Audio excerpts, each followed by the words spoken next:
रश्मि जी बैठी हैं, बहन निर्मला जी जिला अध्यक्ष हैं। तो मैं सबका भाई साथियों, पार्टी के अंदर जो और कहीं देखने को नहीं मिलता है, और इसलिए संस्कारी पार्टी कही जाती है, क्योंकि देश की आज़ादी और देश की तरक्की की कोई बड़ी पहचान है तो वो कांग्रेस पार्टी है। मैं ज़्यादा ना कहते हुए, हमारे बीच में बहुत सारे साथी अलग कांग्रेस पार्टी जिंदाबाद, सोनिया गांधी जिंदाबाद, राहुल गांधी जिंदाबाद, भाई प्रदीप जिंदाबाद और एमपी रहे मथुरा से, उनके पोते हमारे बीच में अब डीसीसी के जिला अध्यक्ष है। भाई देवा हमारे जिला अध्यक्ष कोटपुतली से यहाँ पहुंचे हैं। बाहर के हमारे जो साथी गेस्ट हैं उनका हमें परंपरा की स्वागत करना चाहिए। जिला दिल्ली से डिस्ट्रिक्ट हमारे साथी मनोज यादव जी, किशन शर्मा जी, और जो सामने पीछे बैठे हैं वो एक बहुत बड़ी ताकत है। मैं इनका आजीवन सदस्य हूँ यूनियन का, जो इंडस्ट्री यूनियन है उसके मेरे साथी हैं। सारे के सारे साथी हाथ खड़े करके हमारे साथ रहते हैं। अभी यूनियन बनी एक नई, जो होंडा फैक्ट्री है, मलिक साहब को भी वही कठिनाई का सामना करना पड़ रहा है। कोई दिक्कत नहीं है, कोई कठिनाई है नहीं है। संगठन हमारा शीघ्र बनेगा।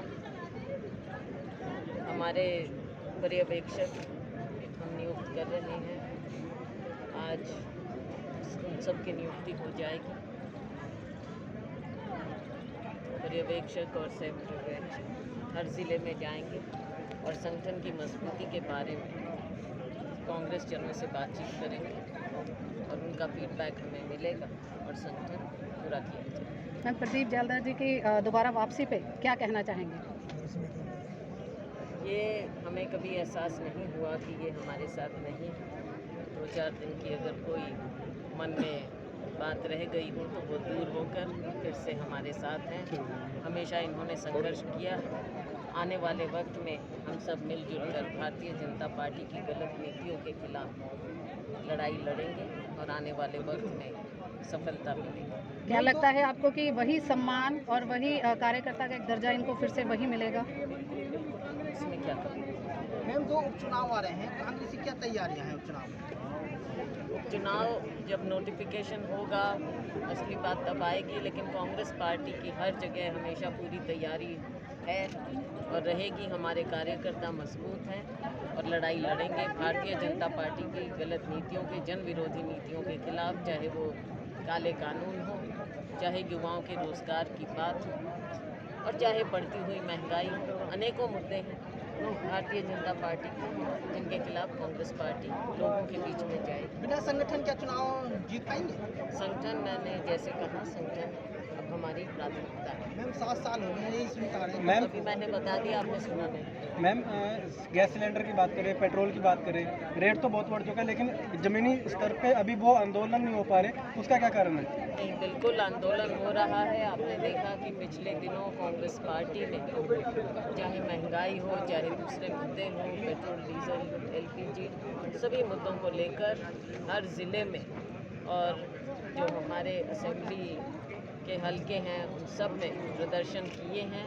इसके अलावा अभी पार्लियामेंट सेशन या विधानसभा सेशन सब जगह मुद्दों को उठाया और आने वाले वक्त में भी जैसे जैसे जो मुद्दे मिलते रहेंगे कांग्रेस पार्टी सड़क पर संघर्ष करती रहेगी। मैम, किसान आंदोलन के बाद क्या लगता है कि कांग्रेस में लोगों का रुझान बढ़ने लगा है? देखिए, कांग्रेस पार्टी हमेशा लोगों के बीच में रही है और लोगों की आवाज़ उठाती रही है। और पिछले चुनाव में भी आपको याद दिलाना चाहूँगी, विधानसभा चुनाव में जहाँ लोग कह रहे थे कि 10 का आंकड़ा कांग्रेस पार नहीं कर सकती और भारतीय जनता पार्टी कह रही थी कि 75 पार होगा, वो तो 40 पर सिमट कर रह गई। हमने 30 पार किया, बहुत सी सीटें हम बहुत थोड़े मार्जिन से हार गए। तो इस तरह की कोई बात नहीं है, कांग्रेस पार्टी निरंतर आगे बढ़ेगी। सर, मैम, अशोक तंवर ने एक नया संगठन बनाया है, क्या उसका कुछ तो मैं देखो कोई अपना कुछ भी बना मैम, अविश्वास प्रस्ताव अभी लाया गया था, क्या ऐसा दोबारा भी कभी प्रयास होगा? विधानसभा की बात करें, ये वक्त बताएगा, हालात बताएंगे। मैडम होली आ रही, होली पे क्या संदेश देना चाहोगे आप लोगों को? भाईचारे का, अमन चैन शांति का, और जो भारतीय जनता पार्टी की बांटने की, समाज को बांटने की नीति है उसके खिलाफ खड़े होने का, सभी लोग इकट्ठा हों, आपस में भाईचारा बनाए। वापसी हुई आपकी, क्या कहेंगे? ये कांग्रेस में सक्रियता दोबारा बढ़ाई। जब मैं जिस समय मेरी टिकट कटी, आपके सामने 3-4 बार टिकट कट गई थी, तो मैं तो समर्पित रहा हूँ। टिकट कटने के बाद भी, अनाउंस होने के बाद कट जाती है, और हमेशा कांग्रेस के साथ रहा। पिछली बार एक ऐसा कार्यकर्ताओं का दबाव था, उनमें बहुत गुस्सा था, और कार्यकर्ताओं की सुननी पड़ेगी। जो हमारे हाथ है वो शक्ति है, जो कार्यकर्ता है वो भी हमारी शक्ति है। तो उन्होंने कहा कि हम समर्थन करते हैं, तो हमारे 20-25 लोगों की साथियों की टिकट कटी थी। तो उस टिकट के कटने में, क्योंकि मेहनत जब कोई व्यक्ति करता है, आप सब प्रेस के साथी, आप मेहनत करते हैं, तो आपका जब काम बनता है, सफल होते हैं, तो आपको अलग खुशी होती है। तो उसी का कारण था कि टिकट कटने का जो गुस्सा था, तो उस समय हमने 20-25 जो हमारे अलग अलग विधानसभा में साथी थे, उन्होंने बीजेपी का समर्थन किया, हमने सदस्यता नहीं की। तो उसके बाद अध्यक्षा और हाईकमान की तरफ से ये रहा कि भाई आप सब सक्रिय हों। आप पहले भी कांग्रेस में थे और आज भी कांग्रेस में हैं, तो इसलिए आज अध्यक्षा आपके सामने प्रांगण में आई, घर पे आई है, और ये संदेश था कि भाई हम यहाँ पहुँच गए, अब आपने सक्रिय राजनीति में रहना है। तो मैं अब दोबारा, और आप तो हमारे सब साथी हैं, जब से किसान आंदोलन शुरू हुआ, किसान आंदोलन सबसे पहले मैं ही आया हूँ, और हमने किसानों, क्योंकि मैं खुद किसान का बेटा हूँ, और सरकारें, जो आज सरकार है वो किस तरह से किसानों के विरोध में है, एक इतनी हठ धर्मिता अपनाई हुई है, उसको तोड़ना चाहिए। और मैं पुनः अब पूरे ज़िले और प्रदेश और देश में मुझे काम करने का मौका मिला है। आज मुझे इस बात की बड़ी खुशी है कि आज फिर सभी साथियों के विचार विमर्श से, और हाईकमान और अध्यक्षा और मेरे वरिष्ठ नेतागण हरियाणा के अंदर, रणदीप सुरजेवाला जी, शैलजा जी, इन सब के संपर्क में मैं दोबारा से पूरी भागीदारी के साथ अपनी पार्टी में पूरे हर कार्यक्रम में हिस्सा।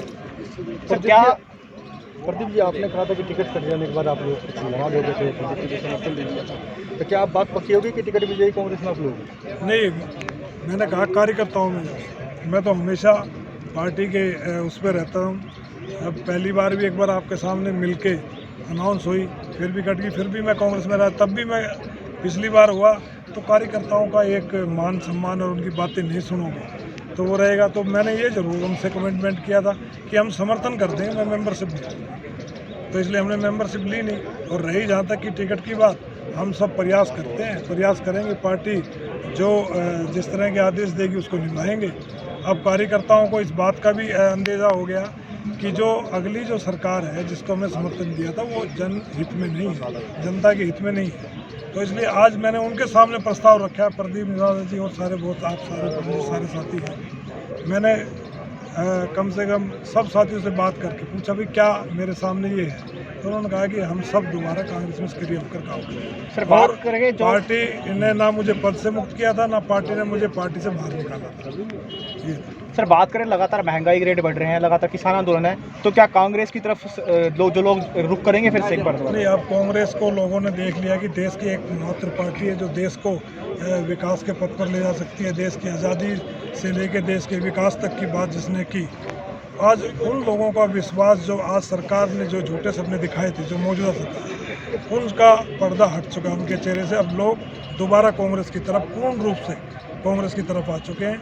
अब कोई इस व्यवस्था में नहीं फंसना चाहता, धर्म अधर्म की लड़ाई के उसमें।